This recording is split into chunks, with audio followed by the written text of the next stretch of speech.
The Soviet two-headed dog experiment. Mad science or medical miracle? When we comb through the archives of the 20th century, specifically the frozen era of the Cold War, we usually look for stories of espionage, nuclear standoffs, and the race to the stars. However, while the United States and the Soviet Union were competing for dominance in outer space, a more visceral, terrifying race was taking place in the operating theaters of Moscow. It was a race to conquer death itself. At the center of this narrative stands a figure who divides opinion to this day, Vladimir Demikhov. To some, he is the father of heart and lung transplantation.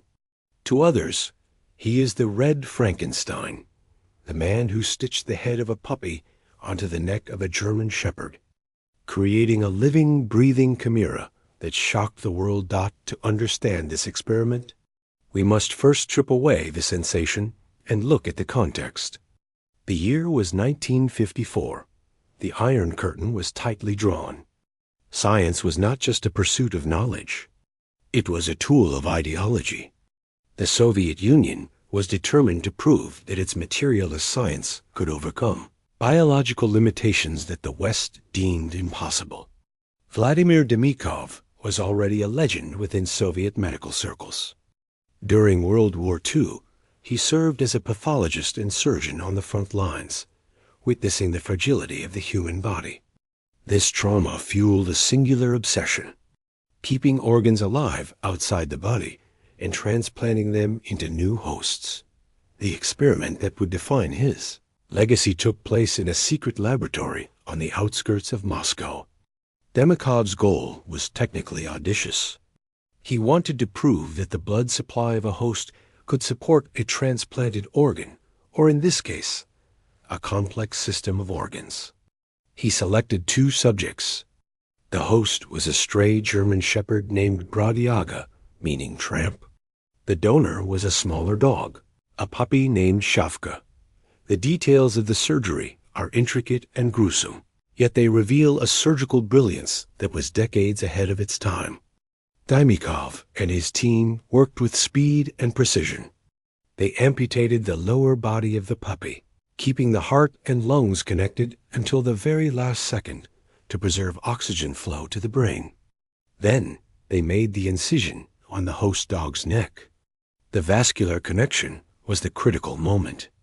Demikhov had to stitch the puppy's aorta to the host's carotid artery and the puppy's vena cava to the host's jugular vein. It was a plumbing job of microscopic proportions. When the anesthesia wore off, the result was a biological impossibility. The two-headed dog lived. Reports from the time describe a scene that hovers between miraculous and macabre. Both heads were awake. They retained their individual personalities. The host dog, Brodiaga, seemed confused by the extra weight, but eventually tried to shake it off. The puppy head, Shavka, was feisty. It would yawn when the host yawned. It would track movement with its eyes. Most famously, when the doctors offered the creature milk, both heads drank greedily. The milk consumed by the puppy head, having no stomach to go to, simply dribbled out of the esophageal tube that dangled from its neck. When Demikhov unveiled his creation to the international press in 1959, the reaction was a mixture of awe and revulsion. Life magazine published photos that caused American housewives to gasp in horror. The West saw it as proof of Soviet cruelty and godlessness. Animal rights organizations were outraged. But in the scientific community, particularly among American transplant surgeons, the reaction was different. They saw past the grotesquerie and saw the vascular anastomosis. They realized that if a head could survive on a foreign blood supply, then a kidney, a liver, or a heart could definitely survive. It is important to note that these creatures did not live long.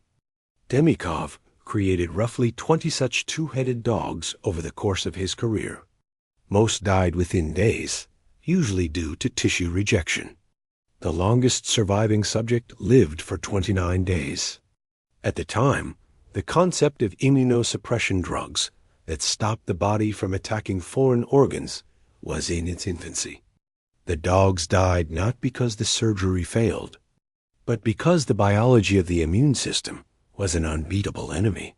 The narrative of the crazy Soviet scientist often overshadows the genuine medical contribution. Demikhov was not simply sewing dogs together for the shock value. In 1946, years before the two-headed dog, he had already performed the world's first intrathoracic heart transplant on a dog. He was the first to replace a heart and lungs completely. His 1960 monograph, Experimental Transplantation of Vital Organs, became the Bible for transplant surgeons globally. Dr. Christian Barnard, the South African surgeon who performed the world's first human heart transplant in 1967, openly acknowledged his debt to the Russian. Barnard visited Demikhov's lab twice. He later stated that without Demikhov's experiments, however bizarre they seemed, the path to saving human lives through organ donation would have taken much longer to navigate. Yet, looking back from the 21st century, the image of Shavka and Gradyaga remains disturbing. It forces us to confront the ethical gray zones of scientific progress.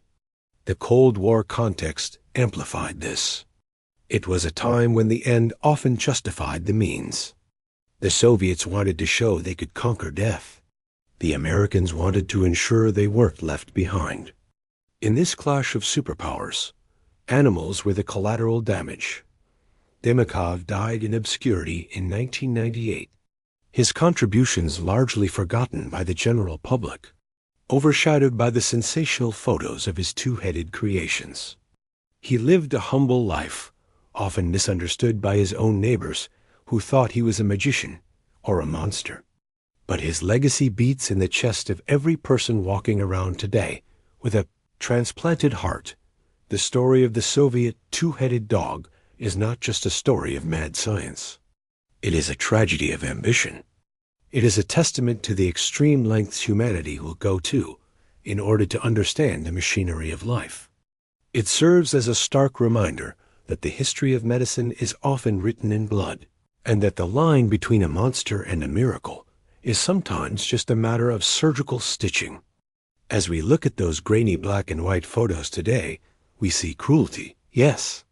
But if we look closer, we also see the crude, desperate beginnings of the technology that saves thousands of lives every year. The two-headed dog was a nightmare, but it helped us wake up to a new era of medicine. Thank you so much for watching all the way to the end.